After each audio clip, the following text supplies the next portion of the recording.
ना वो हटेंगे ना हम हटेंगे, ये लड़ाई ऐसे ही चलती रहेगी।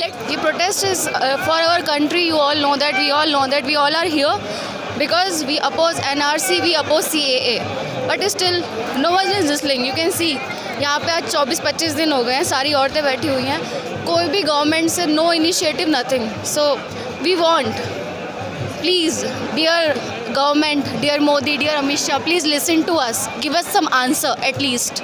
ये पहले होता था किसी प्रोटेस्ट को ऑर्गेनाइज करने के लिए किसी नेता, किसी लीडर की ज़रूरत पड़ती थी, तो ऐसा इस प्रोटेस्ट में नहीं दिखाई दे रहा है। ज़रूरत नहीं हमें किसी लीडर की, we all are leaders, we are Indian citizens, we don't need any leaders here. तो आप लोग कब यहाँ पे आती हैं और कब जाती हैं? जी, हमारा रोज़ का रूटीन यही है कि हम अपना ज़्यादा से ज़्यादा वक्त हम यहीं गुजार रहे हैं। हम चाहते हैं कि जैसे अमित शाह कहते हैं कि भयभीत होने की ज़रूरत नहीं है, इसमें कुछ भय वाली बात नहीं है और भय फैलाया जा रहा है। अमित शाह और ये मोदी का एक कंपेनिंग चल रही है कि जहाँ वो 3 करोड़ परिवारों के पास जाएंगे, उनसे कहिए कि सबसे पहले यहीं आ जाए। यहाँ सैकड़ों परिवार जो हैं सड़कों पे, पहले हमारा भय निकाल दे। अगर कुछ भय की बात नहीं है, कोई डर नहीं है NRC CAA से, तो पहले आप, हमारा मंच है, यहाँ आके बोलें, हमारी जो भी कन्फ्यूजन है वो पूरी कर दें ना। कोई परेशानी। गृह मंत्री तो कह रहे हैं कि हम 1 इंच भी पीछे नहीं हटेंगे। तो हम भी नहीं हटेंगे, हम भी यही हैं, हम सुप्रीम कोर्ट के ऊपर है, हम उसके जजमेंट का इंतज़ार कर रहे हैं। हम भी नहीं हटेंगे, हम भी यहीं हैं। आप रोज़ आइए, रोज़ मिलिए हमसे। ना वो हटेंगे ना हम हटेंगे, ये लड़ाई ऐसे ही चलती रहेगी। लेट्स सी क्या होता है। तो कब से आप आती हैं, कब जाती हैं, जब भी काम कैसे चलता है? सब कुछ करना पड़ता है, सब कुछ निपटा के, रोटी दाल सब्जी सब बना कर आते हैं अच्छे से ठोक के। वी ऑल आर वर्किंग, हम अपना वर्क भी कर रहे हैं, हम अपनी ड्यूटीज़ भी दे रहे हैं, हम अपने बच्चों की पढ़ाई का भी ध्यान रख रहे हैं और हम यहाँ प्रोटेस्ट में भी आते तो ये प्रोटेस्ट कब तक चलता रहेगा? हैं। ये जब तक चलेगा जब तक सुप्रीम कोर्ट का फैसला नहीं आता और हमारे पक्ष में नहीं आता। अगर पक्ष में नहीं भी आता है तो भी हम ये मुहिम चलाते रहेंगे जब तक कि हम लोग को इंसाफ नहीं मिले। नाजरीन, ये शाहीन बाग में प्रोटेस्ट चल रहा है। आज इंसानी समंदर रोडों पर आ निकला है। रोज़ाना भीड़ तो कम रहती थी, लेकिन आज पूरा 9 नंबर तक रोड जाम है। पब्लिक ही पब्लिक यहाँ नज़र आ रही है, आप देख सकते हैं। हमारे कैमरामैन दिखा दीजिए लोगों को, पब्लिक दिखा दीजिए, पब्लिक कितना है यहाँ पे।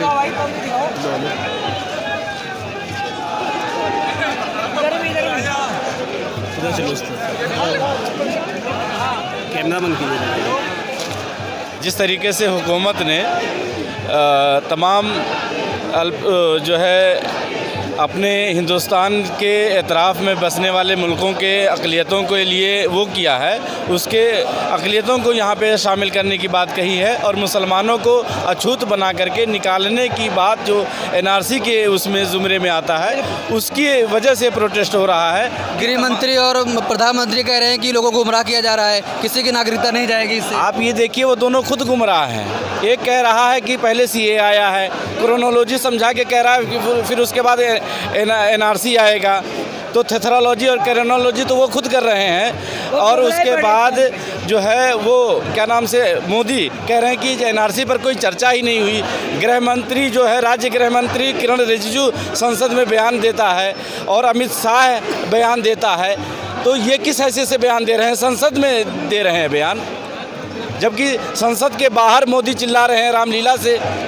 क्यों नहीं खुल करके आते हैं कि वो दोनों, उन्होंने गैर जिम्मेदाराना बयान दिया है। अमित शाह ने वो कहे आगे सामने कि उन्होंने गैर जिम्मेदाराना बयान दिया है। CAA जो है ये पूरे हिंदुस्तान के लोगों को परेशान करने के लिए लाया गया है और कुछ लोग अब तक, जबकि इतने दिन गुजर गए हैं और इतनी सारी बातें हमारे सामने आ चुकी हैं, इसके बावजूद कुछ लोग इस गलत फहमी में मुब्तला हैं कि ये बिल, ये एक्ट CAA सिर्फ मुसलमानों के ख़िलाफ़ है, जबकि ऐसा बिल्कुल नहीं है। मैं ये कहना चाहूँगा कि CAA कोई एक्ट नहीं है, बल्कि ये एक तलवार है और ये तलवार अगर किसी के गर्दन पर रखी जाए तो तलवार कभी ये नहीं देखती है कि ये गर्दन किसकी है, यानी किस मज़हब के मानने वाले की है। चाहे तलवार किसी हिंदू की गर्दन पर हो, चाहे मुस्लिम की हो, सिख की हो, ईसाई की हो, चाहे किसी की भी गर्दन पर हो, जब CAA की तलवार चलेगी तो इसके जद में सारे लोगों की गर्दन आएगी। देखिए, यहाँ पे अवामी लीडर हैं, ठीक है ना, क्योंकि जनता जो बनती है, सरकार जो बनती है वो आवाम से ही सरकार बनती है। सरकार जो है वो आवाम से न कि आवाम से सरकार है, ठीक है ना। तो यहाँ पे कोई लीडर नहीं है, तमाम जनता जो है वही लीडर है। यहाँ पे कोई लीडर नहीं है, सब लोग अपनी अपनी आज़ादी के लिए और अपने हक़ के लिए लड़ाई कर रहे हैं। ये NRC और CAA और जो MPR जो लागू कर रहे हैं, ये बिल्कुल भी सही नहीं है। ये किसी एक मज़हब के लिए नहीं है, बल्कि जितने भी मज़हब हैं, चाहे वो सिख हो, जैन हो, बौद्ध हो, ईसाई हो या हिंदू हो या मुसलमान हो, वो सब के लिए वो लागू हो रहा है।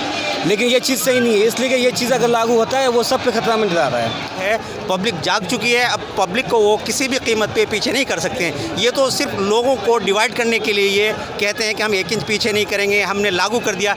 ये उनकी चाल है कि एक के बाद दूसरा, दूसरे के बाद तीसरा, इस तरह के हादसे सामने ला रहे हैं। जिस तरह जामिया के बाद JNU के बाद मुस्लिम अलीगढ़ यूनिवर्सिटी, ये सिर्फ लोगों को डिवाइड करने के लिए। वरना ये बात उन तक पहुँच चुकी है कि अब वो टिक नहीं सकते, क्योंकि अब सिर्फ मुसलमान नहीं, हिंदू, मुस्लिम, सिख, ईसाई, बुद्धिस्ट सभी लोग खुलकर रास्ते पे आ गए हैं और वो इस बात को अच्छी तरह जानते हैं। उन तक ये मैसेज पहुंच चुका है कि अब हम टिक नहीं सकते। तो अब उनके लिए मेरा यही मैसेज है कि वो जल्दी से जल्द इस कानून को वापस ले लें और माफ़ी मांगे।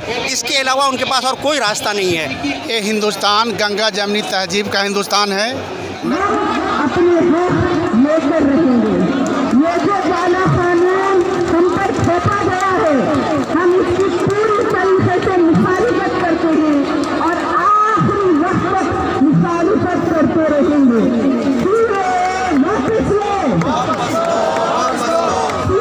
मिलत टाइम्स की वीडियोस देखने के लिए यहाँ क्लिक करके सब्सक्राइब करें और हाँ, बेल आइकन जरूर दबाएं।